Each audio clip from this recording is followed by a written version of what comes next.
नमस्कार दोस्तों, मैं नीरज जहांगीर स्वागत करता हूं आपका पाठशाला क्लासेस के इस यूट्यूब प्लेटफॉर्म पर। आज हम एक नई भर्ती परीक्षा के बारे में बात करने वाले हैं, जो है आपके टैक्स असिस्टेंट एग्जाम 2026। ये बिना सीईटी की भर्ती होने वाली है।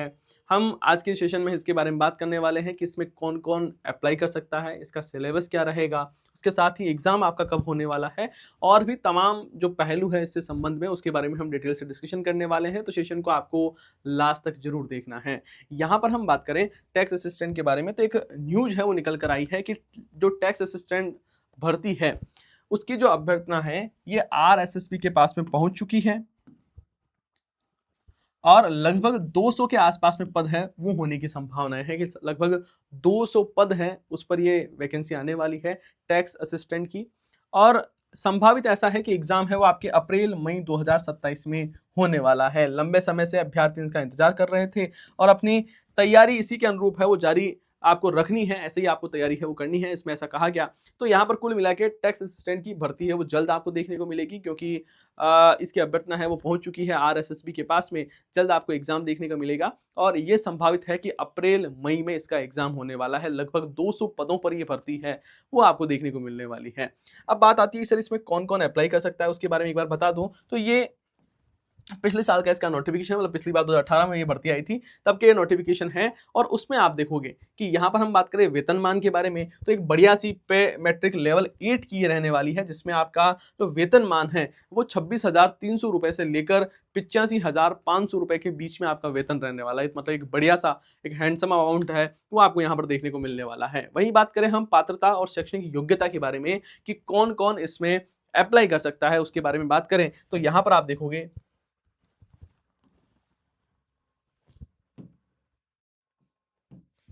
यहां हम बात करें, लिखा हुआ है कि भारत के विधि द्वारा स्थापित किसी विश्वविद्यालय से कंप्यूटर विज्ञान, कंप्यूटर अभियांत्रिकी मतलब कंप्यूटर इंजीनियरिंग है ना, कंप्यूटर एप्लीकेशन या कंप्यूटर विज्ञान और अभियांत्रिकी या इलेक्ट्रॉनिक्स या संसूचना व सूचना प्रौद्योगिकी में यदि आपने स्नातक किया है, ग्रेजुएशन किया है, या आपके पास में हायर डिग्री है या इससे समतुल्य यदि आपके पास में डिग्री है, इसके बराबर की डिग्री है, तो आप इसमें अप्लाई कर सकते हो। मैं फिर बता दूं, यहाँ पर कहा गया है कि यदि आपने कंप्यूटर साइंस में है ना, या कंप्यूटर इंजीनियरिंग, या आपने कंप्यूटर एप्लीकेशन या कंप्यूटर विज्ञान या फिर कंप्यूटर अभियांत्रिकी जो है इंजीनियरिंग है उसमें, या फिर इलेक्ट्रॉनिक्स में या फिर इलेक्ट्रॉनिक्स और सूचना या फिर सूचना प्रौद्योगिकी में ग्रेजुएशन यदि आपने कर रखा है तो आप इसमें अप्लाई कर सकते हो।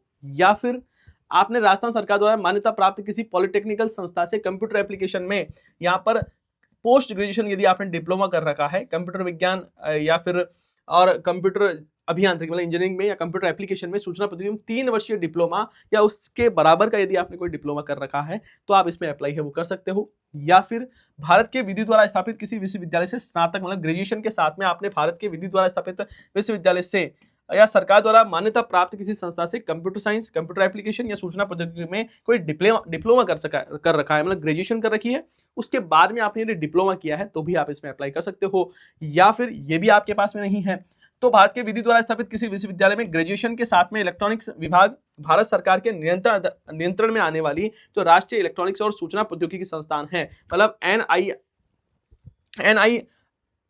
NIEIT है, उसमें यदि आपने जो ओ लेवल या उससे हायर लेवल का यदि आपने डिप्लोमा कर रखा है तो भी आप इसमें अप्लाई है वो कर सकते हैं। तो ये सारी चीजें हैं। या फिर भारत द्वारा स्थापित विश्वविद्यालय में स्नातक मतलब ग्रेजुएशन के साथ में आपने व्यावसायिक प्रशिक्षण स्कीम की राष्ट्रीय राज्य परिषद के अधीन यदि आपने कंप्यूटर ऑपरेटर या प्रोग्रामिंग सहायक है ना, उसके तौर पर यदि आपके पास में प्रमाण पत्र है तब भी आप इसमें अप्लाई कर सकते हैं। ये सारी बातें उसके साथ साथ में और क्या चीजें होनी चाहिए, हिंदी और अंग्रेजी दोनों में 20 शब्द प्रति मिनट ना टाइपिंग है, टंकन है वो होना चाहिए, मतलब स्पीड, टाइपिंग स्पीड है वो आपकी होनी चाहिए। बाकी देवनागरी लिपि में आपको आना चाहिए, ये बेसिक सी बात है। और यहाँ पर मिनिमम जो क्राइटेरिया है पासिंग मार्क्स का वो 40% आपके लिए रहने वाला है, ये बात भी इसमें कही गई है। आगे हम इसके नोटिफिकेशन के बारे में और देखें कि साहब, हाँ यहाँ पर हम बात करें एज क्राइटेरिया के बारे में, तो ध्यान रखना है यहाँ पर एज क्राइटेरिया आपका यही रहने वाला है कि 1 जनवरी 2027 तक यदि आपकी उम्र 18 साल से कम है तो आप अप्लाई नहीं कर पाओगे। 18 साल से ज़्यादा होनी चाहिए और 40 साल से कम होनी चाहिए। बाकी आपको एज रिलैक्सेशन है वो एज यूजुअल मिलने वाला है, उसमें कोई इश्यूज है वो नहीं रहेंगे। आगे देखें, आगे हम बात करते हैं कि आपका जो एग्जाम की स्कीम है उसके बारे में, कि एग्जाम की स्कीम कैसी रहेगी। ये बेसिक सी बात है कि कैसे आपको अप्लाई करना है, कैसे अप्लाई नहीं करना है, ये कुछ बेसिक सी बातें हैं, इसमें ज़्यादा दिमाग लगाने की जरूरत है नहीं। ठीक है, अपन इसकी एग्जाम के बारे में बात करें कि सर एग्जाम की स्कीम है वो क्या रहेगी। एक जस्ट अ सेकेंड।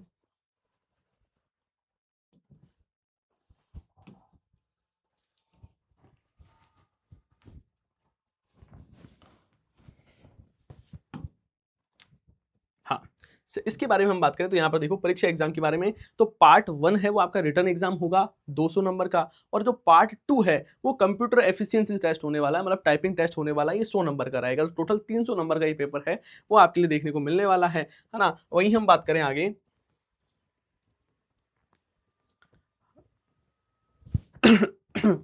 आगे बात करें सर, यहाँ पर देखो पेपर 1 के बारे में बात करें, 2 घंटे का टाइम मिलेगा, 100 नंबर का ये रहने वाला है, और मिनिमम पासिंग मार्क्स है वो आपके 40 नंबर रहने वाले हैं। ये जो पेपर 1 है ना, पार्ट 1 जो हमने यहाँ पर देखा है ना, ये देखो जो रिटर्न एग्जाम है उसके बारे में यहाँ पर लिखा हुआ है कि टाइम 2 घंटे का मिलेगा आपको, है ना, पेपर 1 के लिए, और मैक्सिमम 100 अंक का रहने वाला है, 40% आपको लाने पड़ेंगे। और जो पार्ट ए है उसमें लैंग्वेज में हिंदी और इंग्लिश है वो आपसे पूछी जाने वाली है, इससे रिलेटेड क्वेश्चन है वो आपसे पूछे जाएंगे। ठीक है, और ये बेसिक से दिया हुआ वर्ब, प्रीपोजिशन, आर्टिकल वगैरह है, वोकैबुलरी है, स्पेलिंग है, ग्रामर है, ये बेसिक चीजें हैं वो आपसे पूछी जाने वाली हैं। ठीक है, उसके बाद में पार्ट बी है, उसमें जनरल अवेयरनेस की चीजें पूछी जाएगी। पेपर 1 में 2 पार्ट है, मेरी बात समझ पा रहे हो। पेपर जो 1 है उसमें 2 पार्ट है। पार्ट 1 है उसमें आपके हिंदी इंग्लिश पूछी जाएगी। पार्ट बी है उसमें आपके लिए यहाँ पर जनरल अवेयरनेस पूछी जाने वाली है। इसमें आपको पेपर 2 में 2 घंटे का टाइम मिलेगा, 100 अंकों का रहेगा। हमने बताया आगे देखा 200 अंकों का है वो है, 100 अंक के 2 पेपर यहाँ पर हो गए। तो पेपर 2 जो है उस वो आपके 100 अंक का रहेगा, और इसमें भी 40% मार्क्स आपको लाना पड़ेगा। और यहाँ पर देखो अर्थमेटिक और रीजनिंग है वो आपको पढ़नी होगी, है ना। फिर हम बात करें ये बेसिक से, जैसे यहाँ पर हम बात करें पेपर इंक्लूड, है ना, questions and problems related to number system वगैरह है ना। यहाँ पर डेसिमल है, फ्रैक्शन है ना, फंडामेंटल अर्थमेटिक्स ऑपरेशन है वो पूछे जाएंगे, परसेंटेज, रेशो, है ना, हम बात करें रेशो एंड एवरेज वगैरह, इंटरेस्ट वगैरह, प्रॉफिट लॉस, बेसिक सी चीजें, time and distance, use of tables and graphs है वो पूछा जाएगा, है ना। ये सारी बातें ध्यान रखना है। रेशियो एंड प्रोपोर्शन वगैरह है, इसके क्वेश्चंस आएंगे। उसके साथ ही हम बात करें इसका जो पार्ट 2 है, पार्ट 1 हो गया रिटर्न एग्जाम वाला, उसके 2 पेपर है, पार्ट 1 और पेपर 1 पेपर 2। उसके बाद में हम बात करें यहाँ पर कंप्यूटर एफिशिएंसी टेस्ट होगा, 45 मिनट का आपका टाइम मिलने वाला है, ये 100 नंबर का रहेगा। 2 पेपर थे वो 100 नंबर के हो गए, तो 200 वो हो गया, और 100 ये एफिशिएंसी टेस्ट हो गया, और इसमें भी आपको मिनिमम 40% मार्क्स है वो लेकर ही आने होंगे। यहाँ पर हम बात करें, यहाँ पर 15 मिनट आपको हिंदी टाइपिंग, है ना, और इंग्लिश टाइपिंग के 15 मिनट मिलने वाले हैं।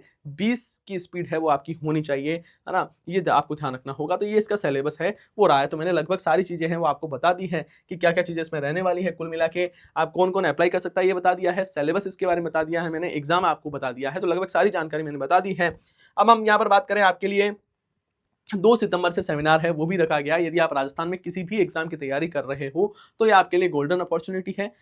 यहाँ पर चाहे आप रीट एग्जाम कर रहे हो या फिर आप RSSB फाउंडेशन बैच में एडमिशन चाहते हो, जिसमें आगामी 3 साल तक इसकी वैलिडिटी है वो रहने वाली है। यदि आप कंप्यूटर व्याख्याता, वरिष्ठ अध्यापक, EORO, सूचना सहायक, संगणक, लाइब्रेरियन, PTI, JVNL किसी भी एग्जाम की तैयारी कर रहे हो तो नया बैच शुरू हो रहा है। लाइफ फॉर्म क्लासरूम कोर्स भी ले सकते हो। उसके साथ ही यदि आप या आपके कोई भी साथी है वो तैयारी कर रहे हैं CET 10+2 या ग्रेजुएट लेवल की, तो उनके लिए भी टेस्ट सीरीज हमने बिल्कुल फ्री कर दी है। तो आपको बस पाठशाला क्लासेस का एप्लीकेशन डाउनलोड करना है और वहां से आप टेस्ट सीरीज देकर अपनी तैयारी का मूल्यांकन कर सकते हैं, देख सकते हैं कि आपकी तैयारी कैसी है। फिर जो आपको अच्छा लगे उसके बाद में जो सब्जेक्ट आपको वीक लगे उसको आप बढ़िया तरीके से तैयार है वो कर सकते हैं। आई होप ये सारी जानकारी आपको बढ़िया लगी होगी।